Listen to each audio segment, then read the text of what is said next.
নমস্কার বন্ধুরা, নীলগোপাল একাডেমির পক্ষ থেকে আপনাদের স্বাগত জানাই। বিজেপি সরকার ক্ষমতায় আসার সাথে সাথে প্রচুর পরিমাণে পঞ্চায়েত কর্মী নিয়োগের বিজ্ঞপ্তি প্রকাশিত হয়েছে। কিভাবে, কোথায় গিয়ে আপনি আবেদন করবেন, তার সম্পূর্ণ পদ্ধতি আজকের ভিডিওতে স্টেপ বাই স্টেপ আলোচনা করব। সো বন্ধুরা, ভিডিওটি শুরু থেকে শেষ পর্যন্ত স্কিপ না করে অবশ্যই দেখবেন। আর ভিডিও শুরু করার আগে আপনাদের কাছে ছোট্ট একটি রিকোয়েস্ট, আপনি যদি আমার চ্যানেল নতুন এসে থাকেন তাহলে অবশ্যই যে সাবস্ক্রাইব করুন ও পাশে দেওয়া বেল আইকনে ক্লিক করতে ভুলবেন না পরবর্তী নতুন ভিডিও নোটিফিকেশন পেতে। চলুন বন্ধুরা, ভিডিওটি শুরু করা যাক। বন্ধুরা, প্রথমেই আপনি আপনার ফোনের গুগলে যাবেন। গুগলে যে টাইপ করবেন পঞ্চায়েত রিক্রুটমেন্ট 2026, এটা লিখে সার্চ করবেন। সার্চ করলেই প্রথমেই দেখুন যে লিঙ্কটা আছে, এই যে দেখুন পঞ্চায়েত রিক্রুটমেন্ট দেখতে পাচ্ছেন, এখানে আপনি প্রথমে ক্লিক করবেন। দেখুন এখানে ক্লিক করার সাথে সাথে কিন্তু একটা ওয়েব পেজ ওপেন হয়ে যাবে, পঞ্চায়েত রিক্রুটমেন্টের অফিসিয়াল ওয়েব পেজ ওপেন হয়ে যাবে। এবং এখানে আপনারা দেখুন, এখানে লেখা রয়েছে যে বর্তমান পোর্টালে শুধুমাত্র রেজিস্ট্রেশন ও প্রোফাইল সম্পন্ন করার প্রক্রিয়া চলছে। আগামী দিনে ডিস্ট্রিক্ট লেভেল সিলেকশন কমিটি ডিএলএসি তাদের নিজ নিজ শূন্যপদ বিজ্ঞাপনের মাধ্যমে ঘোষণা করলে আবেদন করার প্রক্রিয়া শুরু হবে। নিয়মিত আপডেটের জন্য পোর্টালটিতে নজর রাখতে অনুরোধ করা হচ্ছে। হ্যাঁ বন্ধুরা, এই পোর্টালে শুধুমাত্র রেজিস্ট্রেশন প্রক্রিয়া চলছে, আপনি রেজিস্ট্রেশন করে রাখবেন। এরপরে যেই পঞ্চায়েতে যখন শূন্য পদ আসবে তখন আপনাকে সেখান থেকে আপনার যোগ্যতা অনুযায়ী ডেকে নেওয়া হবে বা ফর্ম ফিল আপের সুযোগ দেওয়া হবে। এরপরে বন্ধুরা, যদি এইটা তোলার পর স্কিপ টু হোম করে দেন, একদম সরাসরি চলে যাবেন West Bengal panchayat recruitment management system. এখানে দেখতেই পাচ্ছেন প্রথমে সুন্দর করে লেখা রয়েছে এবং এখানে আমাদের আগের মুখ্যমন্ত্রীর দেওয়া যে লোগো, সেই লোগো কিন্তু এখানে দেওয়া রয়েছে, দেখতেই পাচ্ছেন আপনারা। বন্ধুরা, এইখানেই বিষয়টা আমার খটকা লাগছে।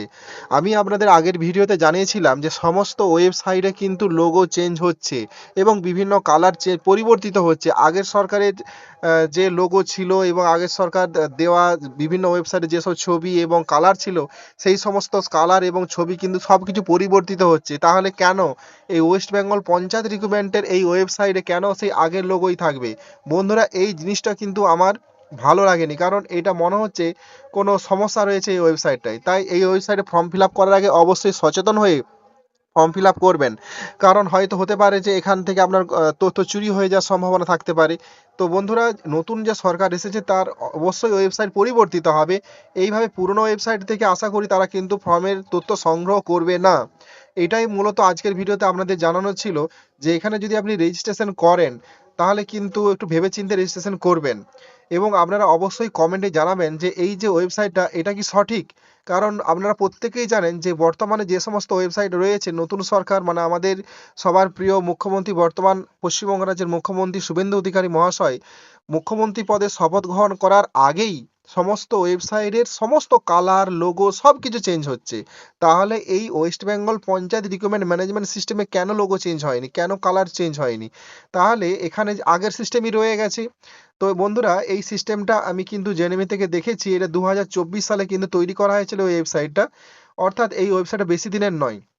বন্ধুরা, এখানে কিন্তু ফর্ম ফিল আপ করার আগে অবশ্যই ভেবেচিন্তে করবেন যে আপনি যে রেজিস্ট্রেশন করছেন সেখানে কিন্তু অনেক তথ্যই চাওয়া হবে, সেই তথ্যগুলো কিন্তু আপনাকে দিতে হবে।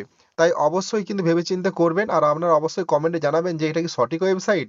তো আমার তো দেখে মনে হচ্ছে যে এটা সঠিক ওয়েবসাইট নয়, কারণ এখনো লোগো চেঞ্জ হয়নি এবং এই ওয়েবসাইটে কোনো রকম প্রোফাইল কোনো কিছু চেঞ্জ করা হয়নি। এখানে দেখুন রেজিস্ট্রেশনের জন্য একটা জাস্ট রয়েছে, এখানে by post, by qualification, by district এবং সিলেক্ট পোস্ট, এখানে সব কিছু রয়েছে রেজিস্ট্রেশনের জন্য। কিন্তু এইভাবে কিন্তু নতুন সরকার কোনো কিছুই ফর্ম ফিল আপের জন্য কোনো সিস্টেম এখনো ওপেন করেনি। যাই হোক, যদি নতুন কিছু আপডেট আসে অবশ্যই আমি ভিডিওর মধ্য দিয়ে আপনাদের জানিয়ে দেবো। তবে এখানে ফর্ম ফিল আপ করার আগে অবশ্যই ভেবেচিন্তে করবেন। সো বন্ধুরা, আজ এই পর্যন্তই। দেখা হয় পরবর্তী নতুন কোনো ভিডিওতে নতুন কোনো টপিক নিয়ে। ততক্ষণ আপনারা প্রত্যেকে ভালো থাকুন, সুস্থ থাকুন। Best of luck.